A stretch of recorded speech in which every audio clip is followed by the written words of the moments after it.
Langit berguncang bersama kehampaan. Chen Ping dan Huo Zhao, yang telah menghilang tanpa jejak dan tidak terdeteksi keberadaannya, muncul lagi. Kedua orang itu berdiri di udara saling berhadapan, dan Huo Zhao menunjukkan senyum pahit di wajahnya. "Kamu menang," kata Huo Zhao. "Ah, aku bisa dengan mudah menghancurkanmu sampai mati, tapi tubuh ini tidak akan mampu bertahan."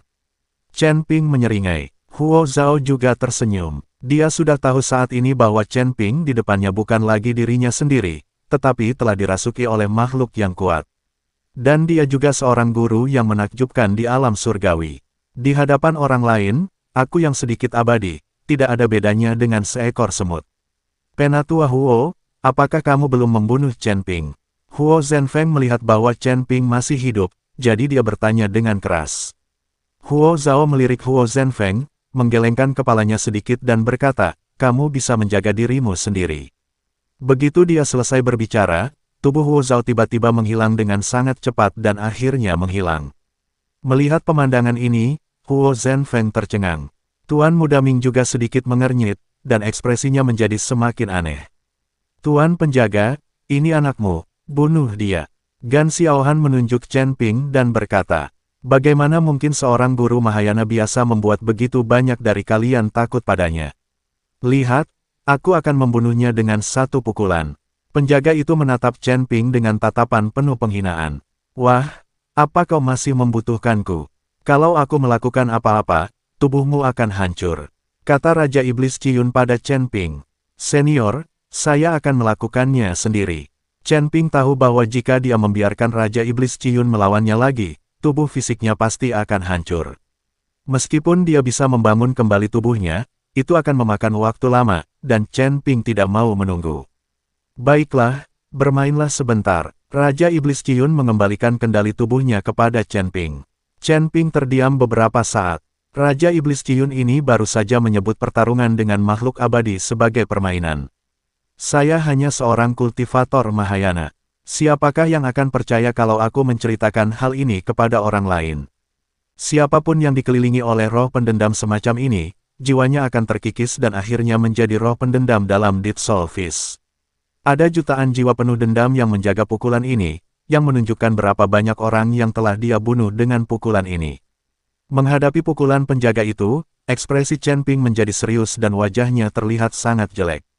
Chen Ping ingin menggunakan teknik jantung konsentrasi untuk menyerap dan memurnikan jiwa-jiwa yang penuh kebencian tersebut, tetapi dengan begitu banyaknya jiwa yang penuh kebencian, akan dibutuhkan waktu. Bagaimana pihak lain bisa memberi waktu kepada Chen Ping? Chen Ping memegang pedang pembunuh naga di tangannya, ingin membuat celah dengan pedang itu dan kemudian melarikan diri dari area yang diselimuti oleh tinju jiwa kematian. Namun sebelum Chen Ping bisa berbuat apa-apa, cincin penyimpanan di tangannya tiba-tiba bergetar, lalu binatang penelan langit kecil itu berlari keluar. Menghadapi jutaan jiwa yang penuh kebencian, mata si binatang penelan langit kecil itu berbinar. Lalu dia tiba-tiba membuka mulutnya lebar-lebar. Jutaan jiwa yang penuh dendam itu langsung tersedot ke dalam perut binatang kecil penelan langit. Mulut binatang penelan langit kecil itu bagaikan pusaran air. Jiwa-jiwa yang penuh dendam itu ingin melarikan diri, tetapi mereka tersedot dengan kuat. Melihat pemandangan ini, penjaga itu tercengang. Dia tidak tahu benda aneh apa ini. Dalam sekejap, jutaan jiwa yang penuh dendam itu tersedot pergi, dan semua yang ada di surga dan di bumi kembali normal. Semua orang menatap kosong, berdiri di sana dalam keadaan linglung. Di bawah tatapan semua orang, binatang kecil penelan langit menjilati bibirnya, dan akhirnya kembali ke cincin penyimpanan Chen Ping. Ketika Chen Ping melihat binatang penelan langit kecil itu kembali, dia langsung tertawa dan berkata kepada penjaga, "Hewan peliharaan kecilku kelaparan. Terima kasih atas makanannya." Ketika semua orang mendengar ini, mereka semua tercengang. Sang penjaga melihat jutaan jiwa yang penuh dendam menghilang dan mulai menangis. "Mereka adalah jutaan jiwa pendendam yang telah kubina sepanjang hidupku. Kau harus memberiku kompensasi." Penjaga itu menangis sangat sedih pada saat itu. Kerja kerasnya sepanjang hidup ditelan oleh seekor hewan peliharaan kecil yang aneh. Melihat penjaga dengan tubuh sebesar itu benar-benar menangis, Chen Ping sedikit bingung sejenak. Setelah menangis beberapa saat, Souhu menyeka air matanya dan menatap Chen Ping dengan tajam. "Nak, tunggu saja aku akan mengingatmu." Setelah berkata demikian, penjaga itu berbalik dan pergi. Tuan penjaga, mengapa Anda melakukan hal ini? Melihat ini, Gan Xiaohan buru-buru bertanya dengan keras. Saya telah kehilangan jutaan jiwa yang penuh dendam, apalagi yang Anda inginkan dari saya? Saya hanya berjanji untuk melindungi sekte Anda selama 3.000 tahun, tetapi saya tidak mengatakan bahwa saya akan bekerja untuk Anda. Sang penjaga memandang Gan Xiaohan dan berkata, Tuan pelindung, tetapi Chen Ping ingin menghancurkan sekte kami. Anda harus melindungi kami, kata Gan Xiaohan. Penjaga itu melirik Gan Xiaohan, lalu menatap Chen Ping dan berkata, temanku, tolong beri aku sedikit muka dan jangan ganggu klan Gan. Ampuni saja mereka. Penjaga ini sebenarnya memohon belas kasihan Chen Ping dan mencoba menyelamatkan muka. Sekte Gan harus dihancurkan. Chen Ping menggelengkan kepalanya. Saat Gan Men mulai melawannya dan berdiri bersama Master Ming, mereka ditakdirkan untuk binasa. Sial, tidak bisakah kau bersikap sopan padaku? Apa kau benar-benar ingin aku melakukan ini padamu? Sang penjaga meraung dengan marah. Kamu bisa mencobanya. Chen Ping tampak tenang dan tidak takut sama sekali. Wah, aku memberimu wajah, kan? Wajah penjaga itu berubah dingin, lalu dia melancarkan pukulan. Meskipun tidak ada jutaan jiwa yang menyimpan dendam, kekuatan pukulan ini menyebabkan kehampaan bergetar dan langit serta bumi berubah warna. Jangan takut, menantuku, ayah mertuaku ada di sini. Disertai teriakan keras, cahaya pedang pun menyusul, langsung menghalangi kekuatan pukulan tersebut. Ayah, Hua Yuying tidak dapat menahan diri untuk berteriak ketika dia melihat orang itu datang. Ternyata itu adalah penguasa wilayah utara. Penguasa wilayah utara tampak seperti makhluk abadi, memegang pedang besi hitam di tangannya. Lao Bei, kapan Tuan Chen menjadi pamanmu? Lagi pula, kau orang tua, kau tidak pernah mengatakan kalau kau punya anak perempuan. Ketika Lin Chong melihat penguasa wilayah utara, dia tidak bisa menahan diri untuk tidak mengerutkan kening dan bertanya. Chen Ping mengikuti Lin Keting, kapan dia mengikuti putri penguasa wilayah utara? Kaisar Lin, sebelumnya aku tidak memilikinya, tetapi sekarang aku memilikinya. Putriku dan Chen Ping telah menikah sejak lama, kata penguasa wilayah utara. Ketika Hua Yuying mendengar ini, wajahnya tiba-tiba memerah karena malu. Karena dia pernah tidur dengan Chen Ping, pasti ada darah Chen Ping di tubuhnya, jadi dia akan tahu jika dia memeriksanya.